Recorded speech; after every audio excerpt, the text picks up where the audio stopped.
안녕하세요 여러분. 선생님은 여러분과 함께 한국사를 공부하게 될 박대하 선생님이라고 합니다. 선생님은 이름이 대하예요. 대하. 그래서 오늘부터 여러분은 선생님을 왕세우 선생님으로 기억해주면 좋을 것 같습니다. 자, 선생님은 길게 공부하지 않습니다. 몇 분 동안? 딱 5분 동안만 공부하도록 하겠습니다. 자, 오늘 첫 번째 왕세우 쌤과 하는 수업 무엇을 배울지 참 궁금하죠? 선생님은 바로 우리나라 역사에서 처음으로 등장한 통일, 바로 신라의 삼국 통일에 대해서 배우도록 하겠습니다.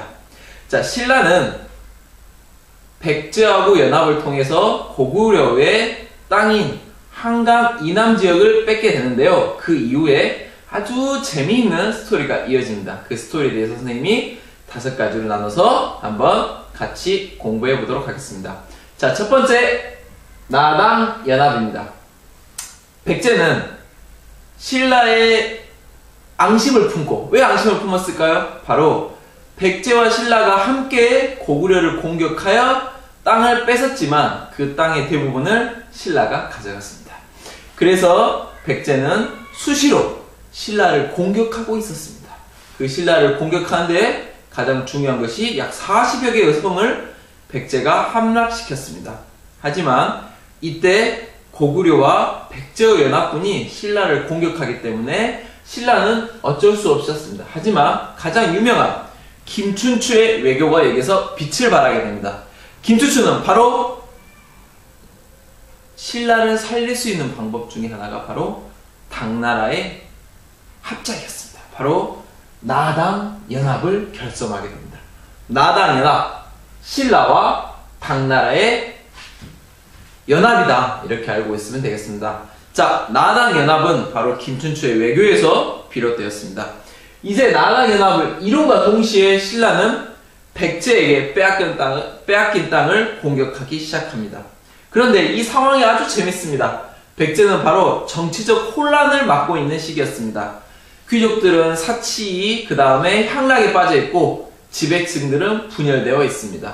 그 와중에 신라와 백제의 마지막 전투라고 할 수 있는 황산벌 전투가 일어납니다.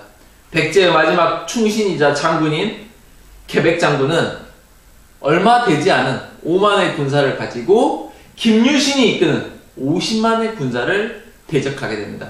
자, 50만과 5만. 결과는 어떻게 되겠어요? 그렇죠. 바로 신라의 대승으로 끝나게 됩니다.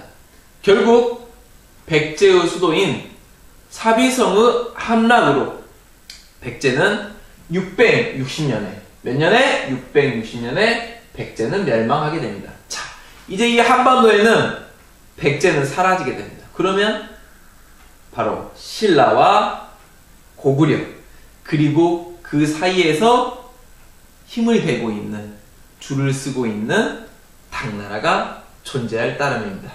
자, 고구려는 굉장히 강한 나라였습니다. 여러분이 많이 알고 있는 것처럼 수나라를 상대로 이긴 살수대전, 그 다음에 당나라를 물리친 안시성 싸움, 이런 것처럼 고구려는 한반도의 북쪽에 위치해지면서 당나라와 수나라를 무찌르면서 아주 큰 강국을 이루고 있는 나라였습니다. 그런데 계속되는 전쟁으로 국력은 악화되어 있고, 바로 이 약화된 국력의 가장 중요한 중심에 영계소문이 있었는데 이 영계소문이 죽게 됩니다. 영계소문이 죽으면서 아들들은 자식들 간의 권력 다툼이 일어나게 됩니다. 이 권력 다툼이 발생하면서 바로 이제 고구려는 멸망의 길로 들어서게 됩니다. 자, 백제가 멸망한 지 660년, 자, 8년 후인 668년에 평양성은 나당 연합군에 의해서 함락당하게 됩니다. 그래서 결국 백제에 이어 고구려도 668년에 멸망을 하게 됩니다. 자, 10년 사이에 백제도 멸망하게 되고 고구려도 멸망하게 됩니다. 자, 이제 한반도에는 단 하나의 나라, 그리고 이 하나의 나라를 먹고 싶어하는 당나라가 존재합니다. 자, 신라와 당나라 사이가 좋을까요? 물론 백제를 멸망시키고 고구려를 멸망시킬 때까지 사이가 아주 좋았겠죠. 그렇죠? 그런데 나당 연합은 이제 나당 연합이 아닌 나당 전쟁으로 바뀌게 됩니다. 자, 당나라는 한반도를 지배하려는 욕심을 가지고 있었고 신라는 이에 대응하게 됩니다. 특히 중요한 것은 이때 나당 전쟁에서 고구려와 백제의 유민들이 신라의 편에 서서 싸웠다는 겁니다. 자, 신라는 여러분이 많이 알고 있는 바로 김유신 장군을 중심으로 매수성과 기벌포 전투에서 승리를 하게 됩니다. 그래서 무려 삼국 통일을 676년에 이루게 됩니다. 자, 나당 전쟁까지 끝남으로써 바로 신라는 삼국시대를 통일하게 됩니다.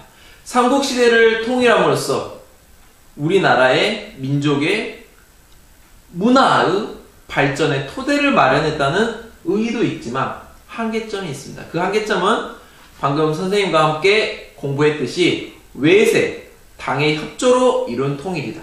자, 두 번째는 고구려의 그 넓은 영토를 잃어서 한반도 전체의 통일을 이루지 못했다는 그런 한계점을 가지고 있습니다. 하지만 우리나라 역사책에서 또는 우리나라 한국사에서 가장 먼저 통일이라는 단어를 만들어준 나라가 바로 신라, 바로 통일신라입니다. 자, 선생님과 오늘 5분 동안 여러분이 공부했는데 즐거웠는지 모르겠네요. 자, 다음 시간에는 고구려는 멸망했지만 그 고구려를 계승한 나라 발해에 대해서 알아보도록 하겠습니다.